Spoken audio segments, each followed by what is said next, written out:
সাহেব বলেন। হ্যাঁ হ্যাঁ হ্যাঁ, আমি ফিরতি মাইল রেডি করছিলাম। ওকে, 4টায় আপনি দেখা করেন। আমাদের চেষ্টার কোনো ত্রুটি থাকবে না, বাকি আল্লাহর ইচ্ছা। হ্যাঁ ঠিক আছে। হুম হুম হুম। ওকে, ওয়ালাইকুম আসসালাম।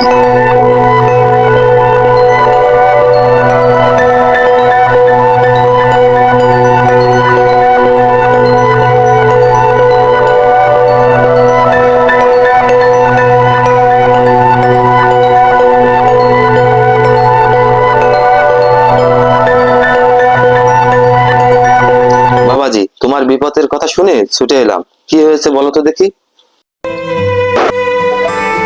তুমি তো জানো আমার গার্মেন্টস এর ব্যবসা।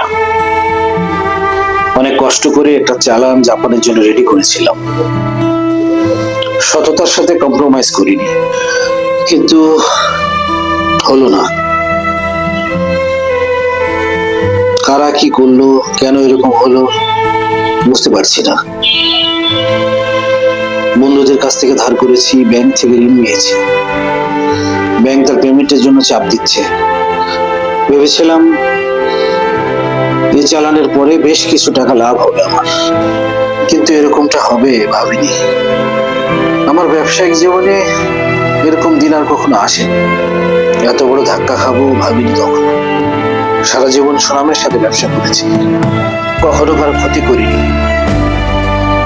কেউ বিপদে পড়লে আমার কাছে এসে খালি হাতে গেছে এরকমটা নাই।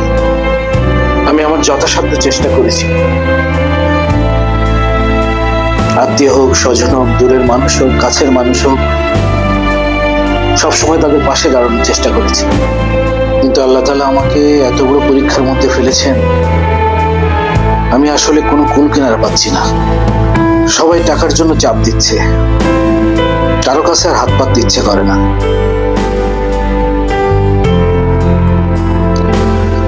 ভাবছি গ্রামে পৈতৃক কিছু জমি আছে, সে জমিগুলো বিক্রি করে দেব। বাবাজি, তোমরা শিক্ষিত মানুষ, তোমাদের জ্ঞান বুদ্ধি অনেক বেশি, কিন্তু আমাদের অভিজ্ঞতার কমতি নাই।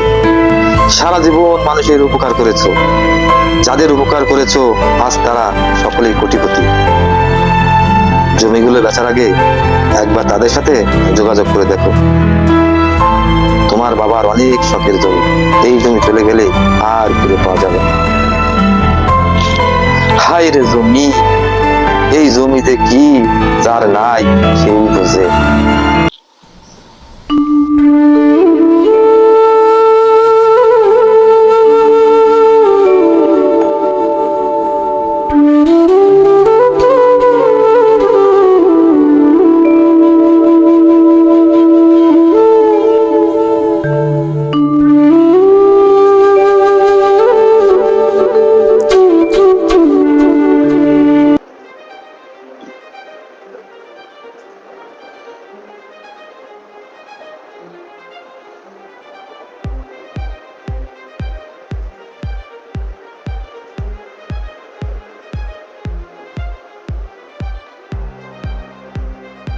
হাবিব, ভালো আছিস বন্ধু?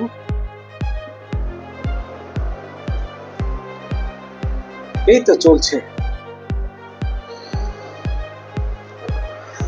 না রে, জাপানের চালানটা ক্যান্সেল হয়ে গেল। হ্যাঁ সেটাই। বন্ধু, তুই কিছু মনে না করলে একটা কথা বলতাম। আচ্ছা, তুই আমাকে মাসখানেকের জন্য 10 লাখ টাকা দিতে পারবি? আমি নেক্সট মান্থে পে করে দেব।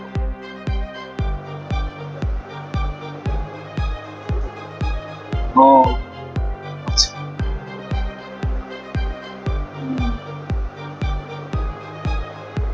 খুব সমস্যা হচ্ছে তো? হ্যাঁ, কি আর করা। না ঠিক আছে, ভালো থাকিস। আমির ভাই সালাম। ভালো আছেন আমির ভাই? জি জি আলহামদুলিল্লাহ চলছে।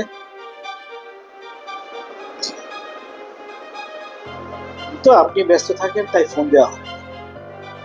জি জি হ্যাঁ আমিন ভাই, আমি একটা বিশেষ প্রয়োজনে আপনাকে ফোন দিয়েছি। আমিন ভাই, হঠাৎ করে ব্যবসায় মার খেয়ে গেল। আসলে আমার এই মুহূর্তে 10 লাখ টাকা দরকার। আমি আগের মাসে আপনাকে রিটার্ন করে দিতে পারবো। জি ও জি জি। ঠিক আছে আপনি দোয়া করুন।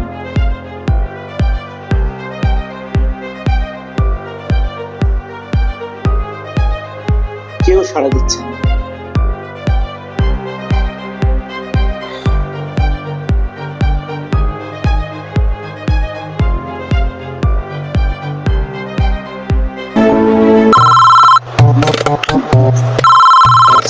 কি ব্যাপার এই টাইমে আবার ফোন দিল কিনা? সারা শুয়ে থেও শান্তি নাই। কি ব্যাপার, মিয়ার বেলা এতদিন পর ফোন দিল, এই রিসিভ করে কি বলে, অনেকদিন পর স্মরণ করলো। আসসালামু আলাইকুম মিয়ার বেটা, কেমন আছেন আর কি মনে করে ফোন দিলেন? জি, জমি বিক্রি করবেন? কতটুকু? 25 বিঘা ধরেই যতদূর বিক্রি করা যায়। তো ভালো জায়গায় তো ফোন দিচ্ছেন। আসলে তো বর্তমান যে অবস্থা দেশের, জমি জায়গা দাম খুবই কম। তারপর আপনি যত ফোন দিচ্ছেন আমি যথেষ্ট পরিমাণ চেষ্টা করতেছি। মিয়ার বেটা যাই করে আমার ফোন দিচ্ছেন, বহুত জ্বালাইছেন। এবার বিপদে পড়ছেন না, আমিও দেখাই দেবো। আপনার কারণে আমি মেম্বার হইতে পারি নাই, এবার আপনারও আমি দেখাই দিব। এবার আপনারা পাইছি, এইবার আপনারা বরবাদ করে ছাড়বো। আমারও জ্বালাইছে কম না, হ্যাঁ আমিও সাইডে যাওয়ার বান্ধা না। বিপদ এবার পড়ছেন না, এইবার ঠিকই সবাই দিবার বুঝলো। ঠিক আছে, তাড়াতাড়ি জমি বিক্রি করবো। 25 বিঘা, 25 বিঘা ধরে, ঠিক আছে, এই 25 বিঘা ধরে বিক্রি করে দিব। পার্টি আমার কাছে আছে, যা বিক্রি করবো মেয়ের বেটার অর্ধেক আর 2 জনে খাবো অর্ধেক। চলো টাটা।